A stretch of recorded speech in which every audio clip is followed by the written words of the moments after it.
Eu quero que você abra sua Bíblia em Mateus, no capítulo 7, no versículo 7. O meu tema hoje é fantástico. Por que nossas orações não são atendidas? Por que Deus não ouve nossas orações? Alguém aqui já teve a sensação de estar falando para a parede quando está falando com Deus? Alguém aqui já teve a sensação que Deus está em silêncio, calado? Eu tenho uma mensagem por título, Deus no escuro. Eu tenho uma outra mensagem por título, 13 perguntas que ninguém tem coragem de fazer a Deus. E eu ainda não tive coragem de pregar ela. São 3 coisas que ninguém tem coragem de falar para Deus. Mas eu vou começar aqui hoje falando sobre por que Deus não ouve as nossas orações. Não são todas, mas hoje há uma sequência de muita gente frustrado com Deus, sem motivo, obviamente, porque oram e não são atendidos. Nós vamos começar em Mateus, no capítulo 7, no versículo 7, que diz assim: peçam e lhes será dado, busquem e encontrarão, bata e a porta lhes será aberta. Que maravilha! Se ler esse texto, parece que Deus está obrigado a nos ouvir. Mais do que obrigado a nos ouvir, Ele está obrigado a nos atender. Não é verdade? Parece que é um mandamento aqui, está no imperativo. Peça. Agora veja o verso 8. Pois todo o que pede, recebe. O que busca, encontra. E aquele que bate, a porta será aberta. O texto não diz tudo o que pede, recebe. Ou nem diz tudo o que pede, recebe o que pede. O texto diz todo o que pede, recebe. Não está prometendo que recebe o que pede. E nem diz tudo o que pede. Mas olha o verso 9. Qual de vocês, se seu filho pedir pão, lhe dará uma pedra? Ou se pedir peixe, lhe dará uma cobra? Se vocês, apesar de serem maus, sabem dar boas coisas aos seus filhos, quanto mais o Pai de vocês que está nos céus dará coisas boas aos que lhe pedirem. Senhor, fale conosco, que não seja eu quem fale, mas fale aos nossos corações, nos ensinando e nos instruindo, em nome de Jesus. Amém. É fato que a Bíblia diz que Deus não tem os seus ouvidos tapados à oração que nós fazemos. A palavra diz que Ele não é surdo, que Ele está atento às nossas orações. Então, por que muitos oram e não são atendidos? Porque muitos pedem e não recebem. Apesar de Jesus dizer que quando você bate a porta se abre, porque para muitos de nós a porta não está se abrindo. Diante desse fato, eu quero achar aqui nessa noite 6 motivos porque as nossas orações não são atendidas. E preste atenção, em cada um desses motivos nós teremos uma base bíblica para comprovar que você pode orar até morrer, que a sua oração não será atendida. E esses 6 motivos estão colocados na Bíblia Sagrada para nos mostrar que você pode orar, e Deus não vai ouvir a sua oração. Primeiro, falta de perdão. A oração que quebra o bronze não pode quebrar o coração que não perdoa. A falta de perdão faz com que o céu continue de bronze, com que a sua oração não alcance o favor de Deus. A falta de perdão, mesmo que você ore 24 horas por dia, se você não perdoar, sua oração jamais chegará ao céu, sequer arranhará o céu. Todas as vezes que Jesus falou sobre oração, consequentemente, no mesmo texto, ele falou sobre falta de perdão. Vamos analisar isso em Mateus capítulo 5, do verso 23, vamos ver aqui verso 23 e verso 24. Mateus 5, verso 23 e verso 24.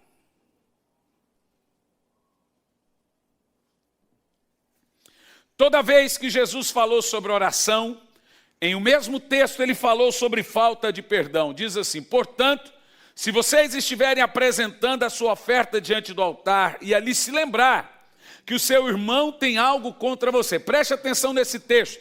Aqui tem uma ordem que precisa deixar bem claro. Não é se lembrar que você tem algo contra o seu irmão. É se lembrar que o seu irmão tem algo contra você. Porque hoje o que a gente faz? Eu vou lá liberar perdão, que eu quero é ser livre. Aí o crente, engraçadinho, fala assim: eu vim aqui te perdoar. Não é isso que Jesus está falando. Jesus está falando que se você souber que alguém tem algo contra você, não importa se é justo ou não, você deve pedir perdão a ele. Você quer ser crente?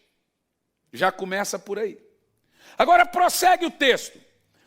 O texto diz que quando você tem algo no coração ou descobrir que alguém tem algo contra você, nem a sua oferta pode ser consagrada. Não diz que não pode ser dada, deixa eu deixar claro ali. Ó.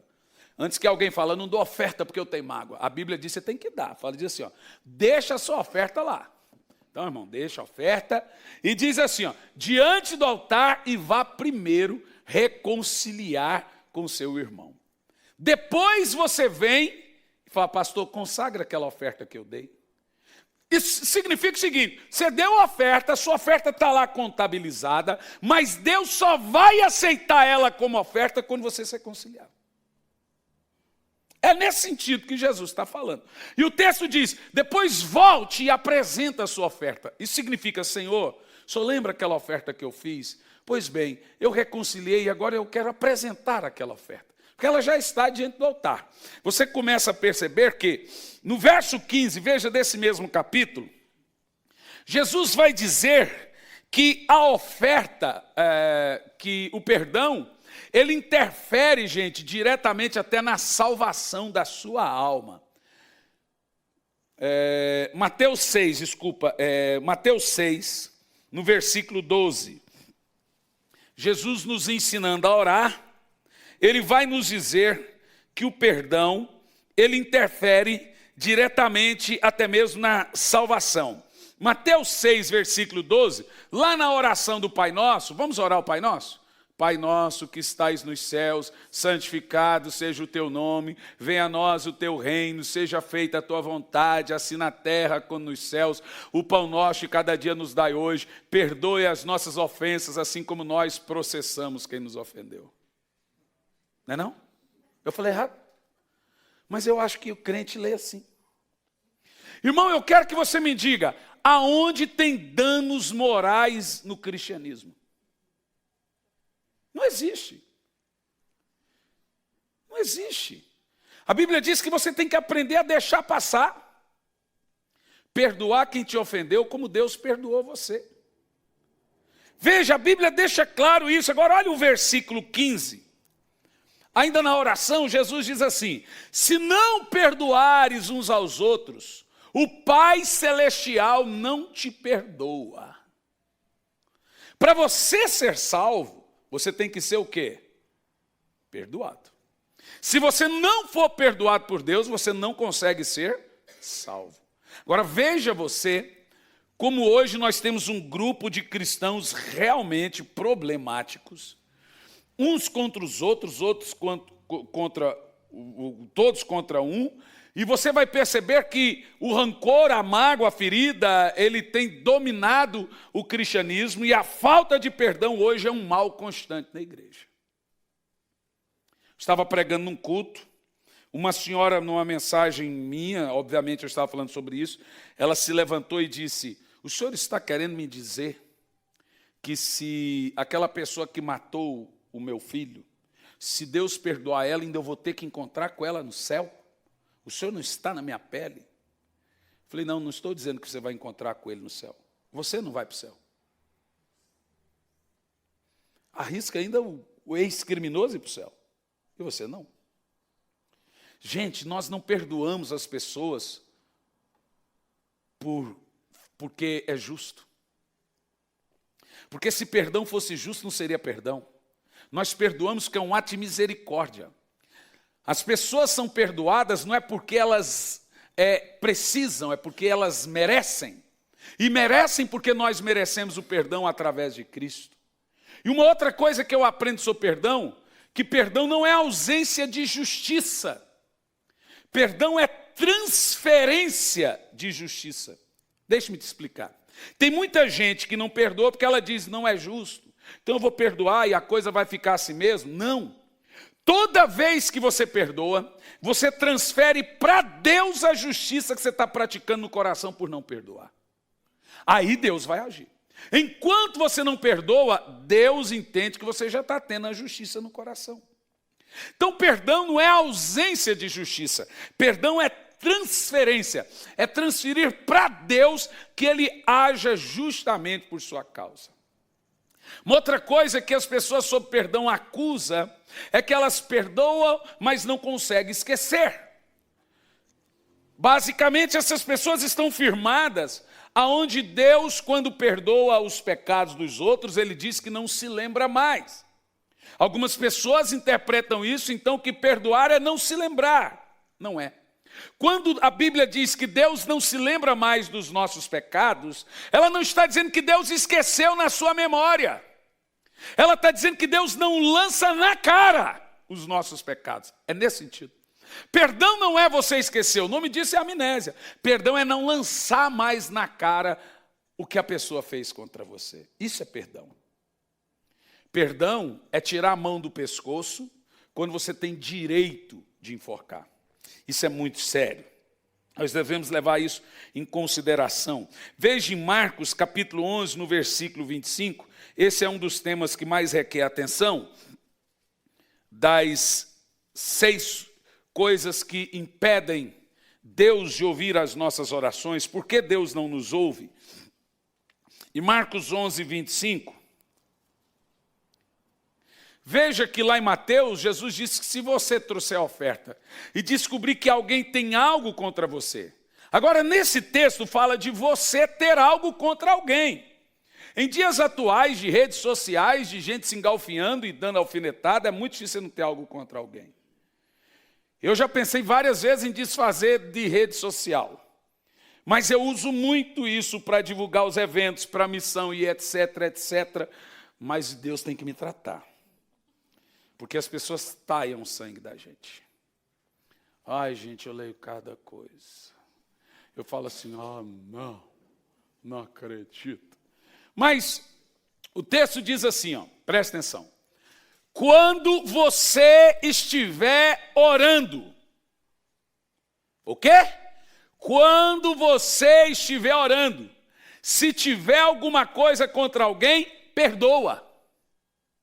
Para que o Pai Celestial também perdoe os seus pecados. Meu Deus do céu.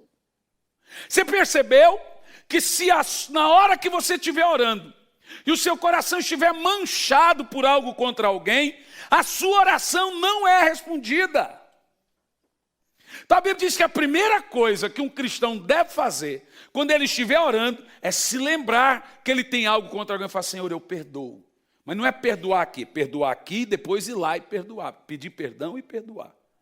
Porque senão, você não é perdoado. Se você morre em pecado. Diga comigo, misericórdia. Paulo, inclusive, diz que quem não perdoa, Satanás tem vantagem contra ele. Veja só esse texto. Na segunda de Paulo aos Coríntios, no capítulo 2, no versículo 10 e no versículo 11. Paulo sugere que o cristão que não perdoa, o diabo tem vantagem contra ele.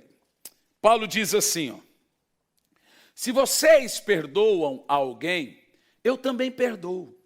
E aquilo que perdoei, se é que havia alguma coisa para perdoar, perdoei na presença de Cristo por amor de vocês. Prossegue. A fim de que Satanás não tivesse vantagem sobre nós, pois não ignoramos as suas intenções. Diga, Senhor Jesus amado. Você viu? Paulo diz assim: eu perdoo para o diabo não ter vantagem sobre mim. A palavra é brecha. E a palavra brecha, na definição, é abrir uma avenida, um caminho para o diabo passar. Não é um buraquinho, não, irmão. A palavra brecha na Bíblia é abrir caminho, passagem para o diabo. E é essa vantagem do qual Paulo está falando. Em Provérbios capítulo 10, no versículo 12, diz assim, ó: o ódio suscita contendas, mas o amor encobre todas as transgressões. É poderoso ou não é? Então, em primeiro lugar, nós estamos convictos que quem não perdoa não pode ser atendido por Deus. Nós agora temos aí um primeiro sinal que as frustrações dos crentes não é ficar dizendo por que Deus está em silêncio, por que Deus não faz. Tem os motivos. A falta de perdão mancha o coração das pessoas. Segundo, viver pecando. Não digo pecar, porque todo mundo peca, mas viver na prática do pecado. Há pessoas que fazem da vida um pecado e do pecado um estilo de vida. Viver habitualmente na prática do pecado. Veja o texto de Tiago, em Tiago capítulo 4, versículo 3, que a prática contínua, repetitiva, constante do pecado faz com que suas orações não sejam atendidas. Tiago diz assim: quando pedem, não recebem, porque pedem por motivos errados, para gastarem prazeres. Ora, se não é isso que essa geração de crentes está fazendo. Senhor, me dá prosperidade, não dá 1 centavo para missões. Senhor, me dá prosperidade, não investe na vida do próximo, não ajuda o pobre, não faz nada. É só para gastar com ele. A Bíblia diz que Deus não dá nada a você porque você não visa o bem maior. Você só visa você. Mas Tiago ainda fala mais. Agora ele fala de pedir coisas a Deus que inclui só você e os seus prazeres. Deus não vai atender. Ok. Mas agora ele vai falar também que Deus não vai atender as orações por causa dos contínuos ou pecado continuado. Veja o próximo texto. Adúlteros, vocês não sabem que a amizade do mundo é inimizade contra Deus? Quem quer ser amigo do mundo faz-se inimigo de Deus. Prossegue. Ou vocês acham que é sem razão que as Escrituras diz que o Espírito que Ele faz habitar em nós tem ciúmes? O texto já começa assim: você pede e não recebe, porque você pede mal. E Tiago continua: além de pedir mal, você vive gastando dinheiro com pecado. Então Deus não vai dar. Deus quer que você morra de fome na terra, mas que vá para o céu. Se for essa ideia, para Ele não tem problema. É verdade, irmão. Vai por mim. Então, uma vida contínua de pecado faz o céu ficar de bronze. Impede as suas orações de serem respondidas. É o que Isaías 59, versículo 2 diz: são os vossos pecados que fazem separação entre vós e Deus. Terceiro, hipocrisia. Por favor, Mateus 7, do verso 1 ao 5.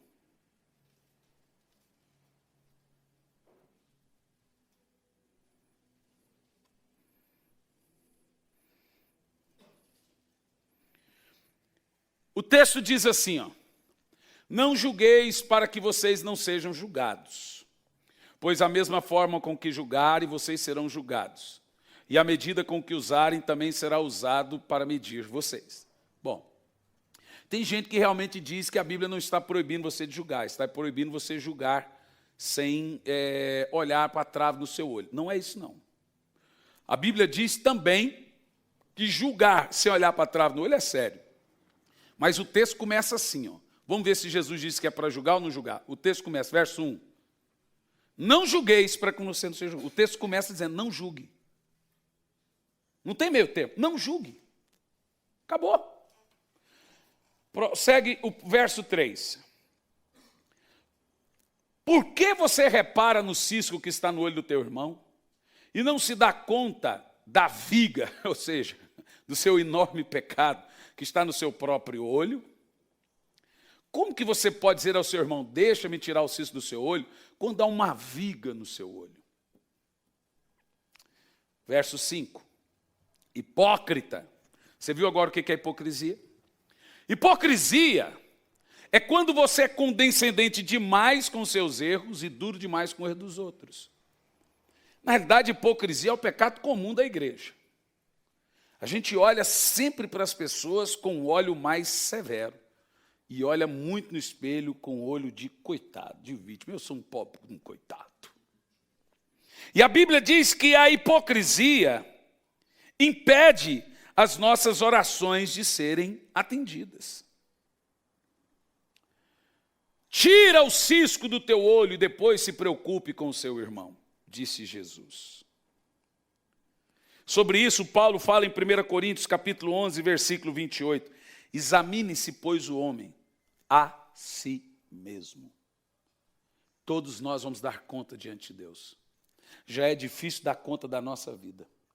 Quanto mais dar conta da vida dos outros. Se você quiser falar da vida de alguém, fale da de Jesus. Aí é uma vida boa para você falar. Pare de falar da vida dos outros. Pessoas inteligentes falam de ideias. Pessoas tolas falam de gente. Na vida é assim, irmão. Ou você fala de Deus, ou você fala de pessoas. Cuidado, vigia. Maledicência é um pecado. A Bíblia diz, 6 coisas Deus odeia. A 7ª ele abomina. É o linguarudo. É o irmão que tem dom de língua. Língua grande. Quarto, esse texto aqui em quarto lugar, que impede as nossas orações, é um dos mais duros que nós vamos ler hoje. Mais reais. Provérbios 21, versículo 13.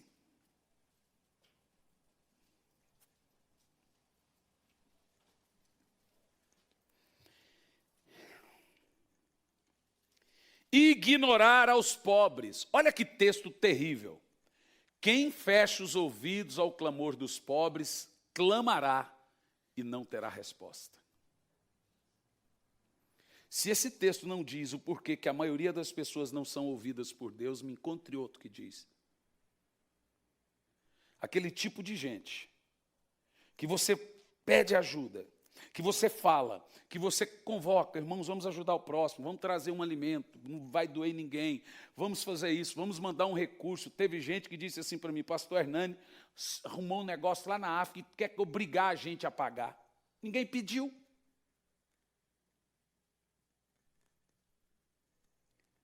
A Bíblia diz que esse tipo de gente, no pior momento da vida dele, ele vai orar, ele vai clamar, e Deus não vai ouvir. Porque ele tapou o ouvido dele para atender o pobre. Imagina uma pessoa doente, ou com um filho doente, ou no momento de crise, Senhor, me escuta. A Bíblia diz que Deus não vai escutar. Você vê que você não pode ser vingativo. Você não pode dar o troco. E sabe por quê? Tudo que cabe a Deus fazer, você não pode fazer. Você não pode julgar, porque quem julga é o Senhor. Você não pode se vingar, porque a vingança pertence a Deus. E Deus é vingativo. É dele. E sobre a questão do pobre, Deus fecha os ouvidos por vingança. Porque você simplesmente não se importa com a necessidade do pobre.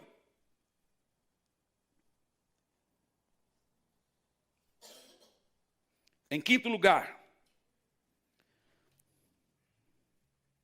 por que nossas orações não são respondidas? Desrespeito ao cônjuge. Isso aqui é sério. Veja 1 de Pedro, capítulo 3, no versículo 7.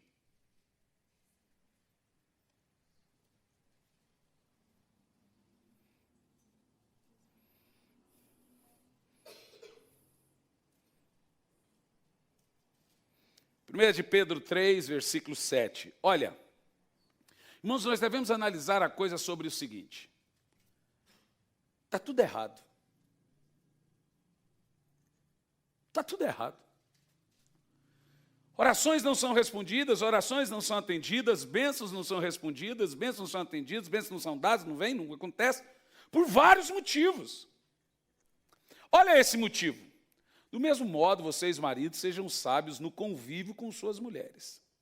E tratem-nas como honra, como parte mais frágil. Não é parte emocional frágil. Tem engraçadinho que pensa que a mulher é frágil porque é coitada. Quando a Bíblia fala parte frágil, está falando fisicamente, força física.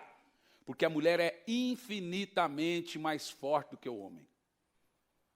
O homem, se der uma dor, ele está morrendo.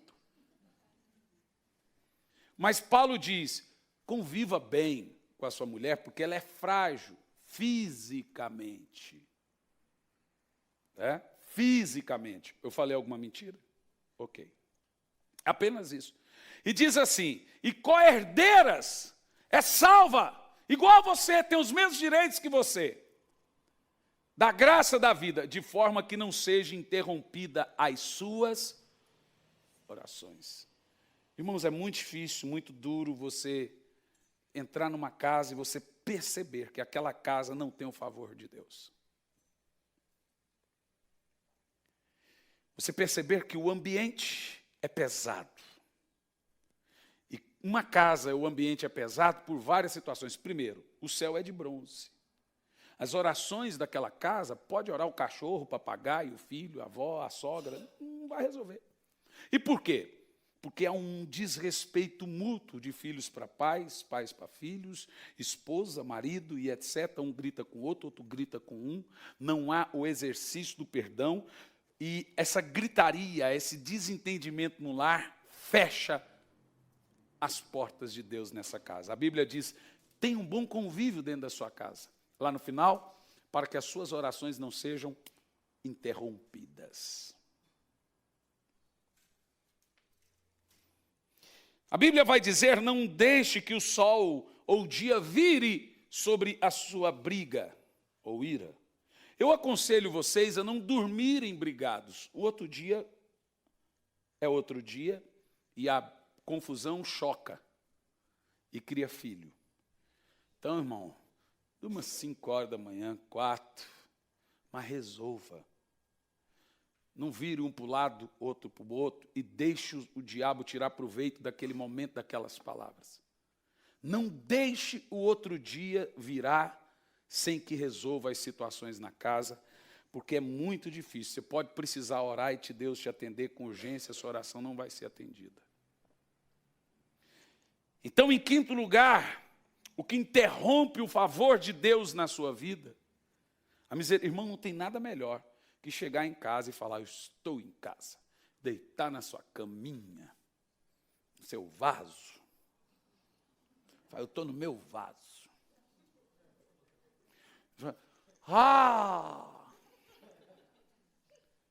Deitar no seu sofá. Sua casa tem um cheiro todo especial que só você sabe.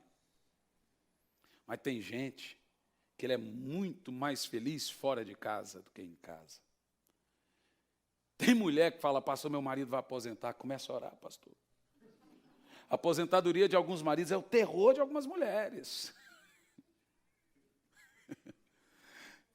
Tem mulher, irmão, esses dias a gente ouviu uma, falava para mim, pastor Elisandra, quando meu marido viajava, eu falava, como que pode, gente? Me diga você.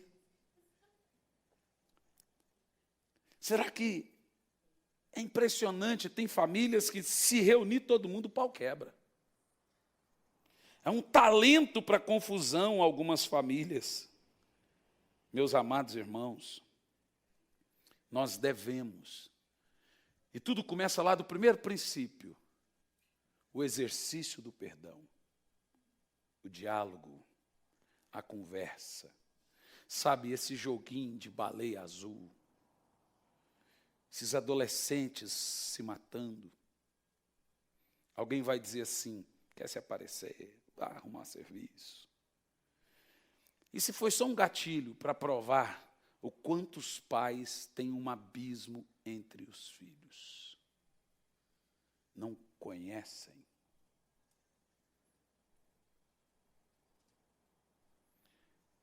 E essas leis que proíbem os filhos de fazer qualquer coisa. Não pode nem cortar a grama para o pai. Tornar as crianças ociosas, vadios. A rede social, para uma certa idade, já para adulto já não presta. Para esse tipo de gente. Veja vocês, que mundo nós estamos vivendo. Se você, pai, assistir essa série que eu falei, você vai perceber que há um grupo de adolescentes que são super comunicativos com seus colegas, mas em casa são extremamente silenciosos. Você vai achar chato alguns, melancólico outros, mas é muito importante. Por favor, não indique isso para crianças ou etc. Mas todos deveriam saber. É um livro, assim como você leria o livro. É muito grave. A falta de perdão hoje na igreja. Constantemente eu lido com irmãos, eu vou sair da igreja, pastor, eu te amo, eu amo a igreja, mas vou sair da igreja por causa de... Eu falei, mas o que tem a ver? É que eu não quero conviver com ele.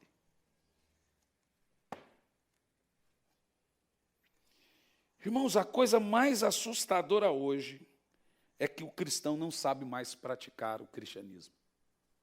Que o cristão não sabe mais praticar a Bíblia. Não sabe. Esse é o ponto em que mais me assusta. A Bíblia diz, faça, a gente não faz. A Bíblia diz, não faça, a gente faz. Perdeu-se o controle. Ninguém consegue mais praticar o que diz a Bíblia. Recentemente eu fiz uma abordagem teológica sobre a questão do filme A Cabana. Um filme totalmente esotérico. Um livro que eu já havia lido, totalmente esotérico. Em que Deus, não é pai, é mãe. Já começa aí, distorcendo a personalidade de Deus. É pai nosso? Não, é mãe nossa. Segundo, o pai olha para o filho, no caso que é Jesus, e diz assim, eu tenho filhos em todas as religiões do mundo. Eu tenho filhos no budismo, no seixonoísmo e etc. E vai falando. E ele olha e diz assim, não é da minha vontade que todos se tornem cristãos. E fala assim para Jesus, não é da minha vontade que todos creiam em você. Em João 1:12 vai dizer o seguinte, mas a todos os quantos receberam, deu-lhes o poder de se tornarem filhos de Deus, a saber, os que creem no seu nome. Está dizendo que não há salvação fora do cristianismo. Mas o filme diz que há. Olha, não é da minha vontade que todos sejam cristãos. Alguns vão ter intimidade comigo, outros não, mas eu não estou me preocupado com isso. Irmãos, é tanta asneira. No filme Deus diz assim, eu já perdoei a todos, meu filho, por causa do seu sacrifício. Não importa o que eles fizerem depois da cruz, já estão perdoados. Universalismo, gente, é o cúmulo do absurdo. Aí os crentes estão indo lá no cinema. Aí sai, porque o filme é bonito.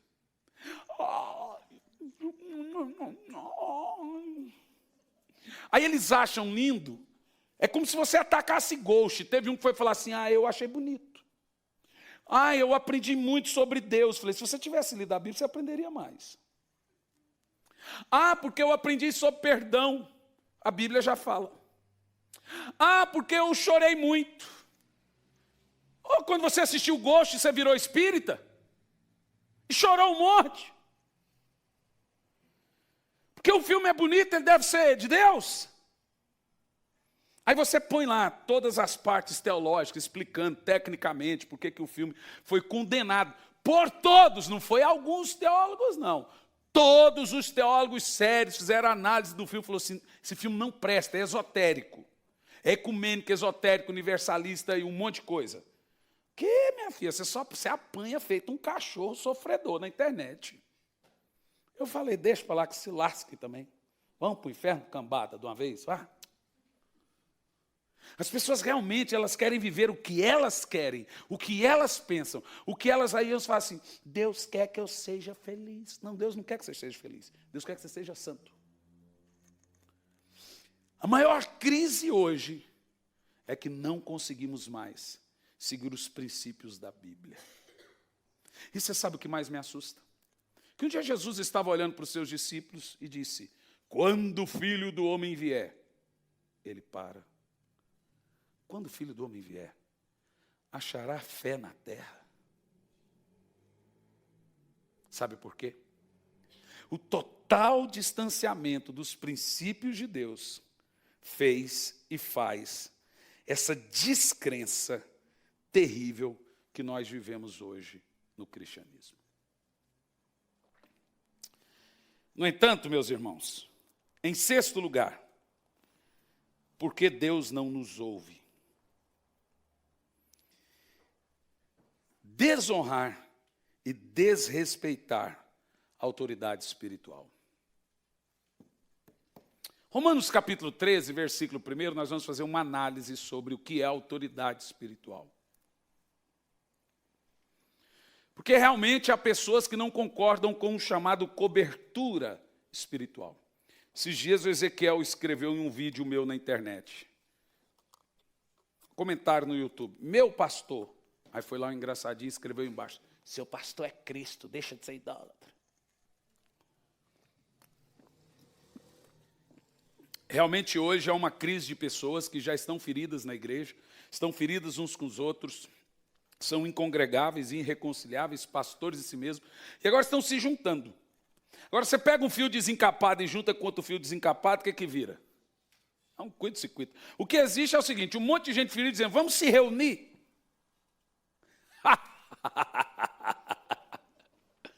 É cego guiando cego. Aí é fácil falar da igreja. Aí você fala, não, eu sou a igreja. Você já viu um narigão andando no centro de Curitiba dizendo, eu sou o corpo? Ô narigão, cadê seu corpo? Não preciso, eu sou o corpo. Ô dedão, não, eu não preciso do corpo, eu sou o corpo. Queridão, você só é a igreja se estiver em comunhão com o corpo. Se você não, mas eu sou a igreja sou eu, então fique em casa. É muito fácil hoje ser crente de internet, crente de YouTube. Você não foi na igreja, mas assistiu o culto pela internet, como se fosse coisa que mudasse alguma coisa.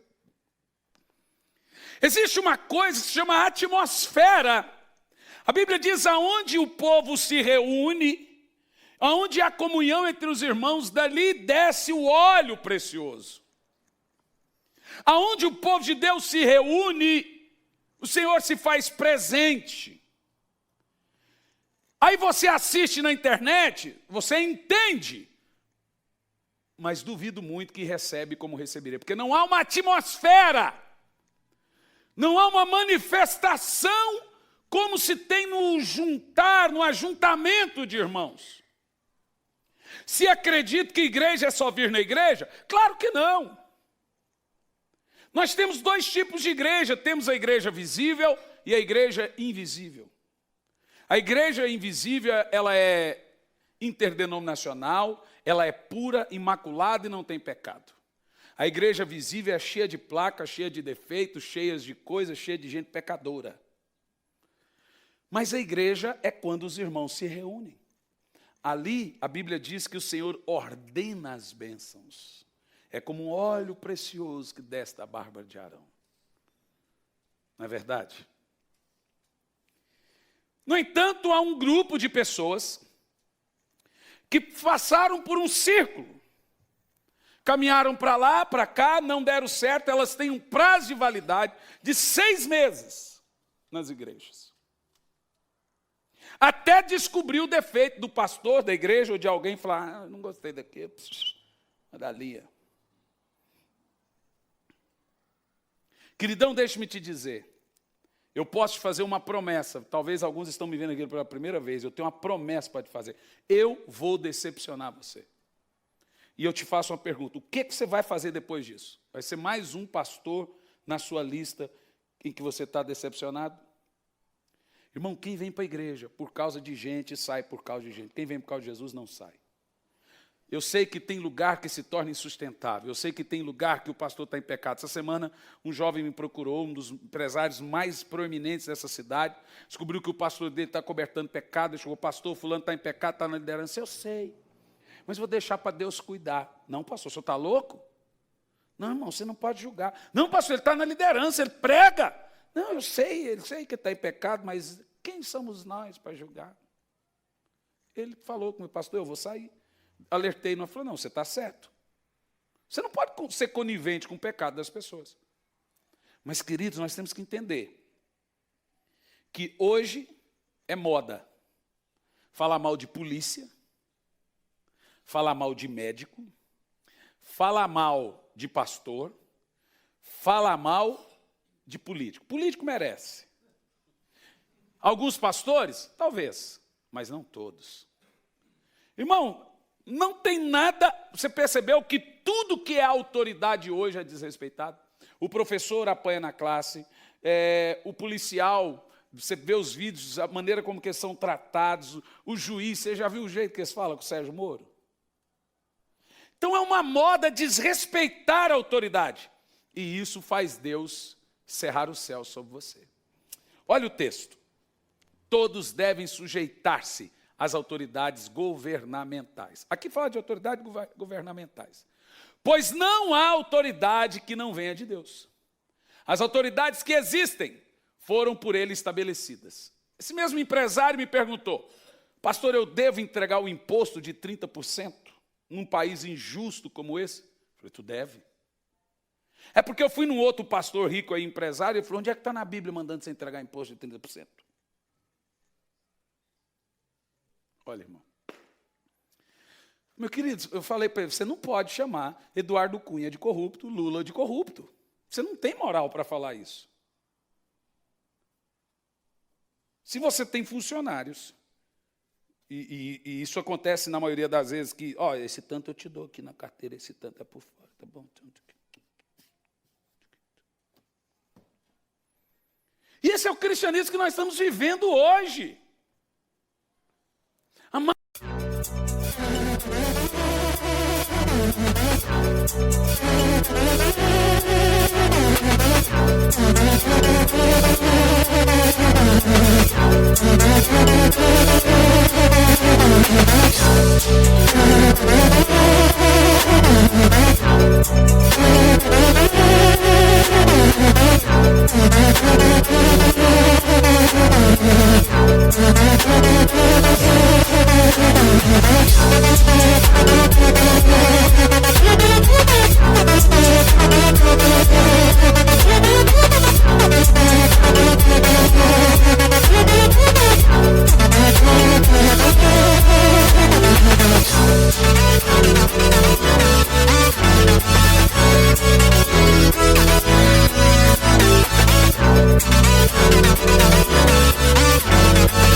Irmãos, examine-se, pois, o homem a si mesmo.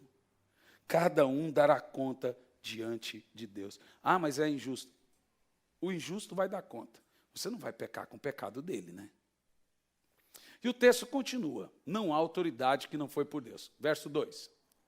Portanto, aquele que se rebela contra a autoridade está se colocando contra Deus que o instituiu. E aqueles que assim procedem trazem condenação sobre si mesmos. Prossegue. Pois os governantes não devem ser temidos, a não ser pelos que praticam mal. Olha aí, quem tem medo de polícia? Quem fala mal de polícia é quem faz coisa errada. Quem tem medo da Receita Federal? É quem faz coisa errada. A Bíblia diz que as autoridades não devem ser temidas, a não ser quem está fazendo coisa errada. E prossegue. Você quer ser livre do medo da autoridade? Pratique o bem. E a autoridade vai te honrar. Prossegue. Pois a autoridade é serva de Deus para o seu bem. Mas se você praticar o mal, tenha medo, pois ela não porta a espada sem motivo. A autoridade é serva de Deus, agente da justiça, para punir quem pratica o mal. Isso serve para o governador, o prefeito, a polícia, o juiz, o professor e o pastor. que é autoridade espiritual. Bom, meus amados irmãos, essas 6 coisas impedem as nossas orações. Vamos nos lembrar, qual é a primeira? Falta de perdão. Qual é a segunda? Vamos lá, vocês estão dormindo? Viver continuamente, habitualmente na prática do pecado. Qual é a terceira? Hipocrisia.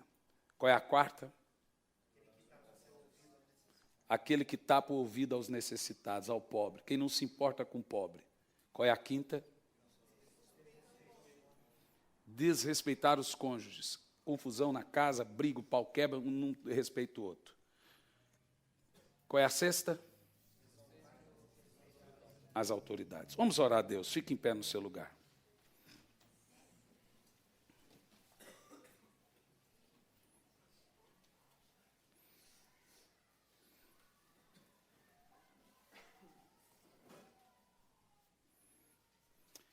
Eu quero que você feche seus olhos. E você examine e se lembra do que você ouviu, de tudo que você ouviu. Pense no que você ouviu. Examine as 6 coisas que impedem suas orações serem atendidas. Veja se as suas orações não são atendidas por causa dessas 6 coisas. Eu quero que você ore baseado, fundamentado naquilo que você ouviu. Se tiver que perdoar, perdoe. Se tiver que pedir perdão, peça. Se tiver que consertar, se tiver que falar para sua esposa, fala, nunca mais nós vamos faltar com respeito nessa casa, vai ter conversa. Não vou te xingar, você não vai me xingar. Não vou te quebrar a panela na sua cabeça, prato na sua cabeça mais. Eu quero que você proponha uma mudança. Ah, mas o pastor não está sendo justo. Ele vai dar conta diante de Deus. Ele vai dar conta. A sua parte é obedecer. A dele é fazer a coisa certa. Feche seus olhos. Senhor Deus. Como igreja, Pai, nós estamos aqui envolvidos com o cumprimento da Tua palavra. E nós ouvimos e entendemos aqui agora que nós precisamos mudar, que nós precisamos melhorar, pois nossas orações não estão sendo atendidas. Qualquer pecado, por nível, importa, tem impedido as nossas orações de chegar ao Teu trono da graça. Senhor, eu te peço, nos ensine, nos ajuda, pregue, nos dê força para transformar nosso interior. É o que nós te pedimos, em nome de Jesus. Amém. E graças a Deus. Eu sei que você está borocochô, está down depois de uma palavra dessa, mas vamos dar um sorriso aí, vamos aplaudir Jesus.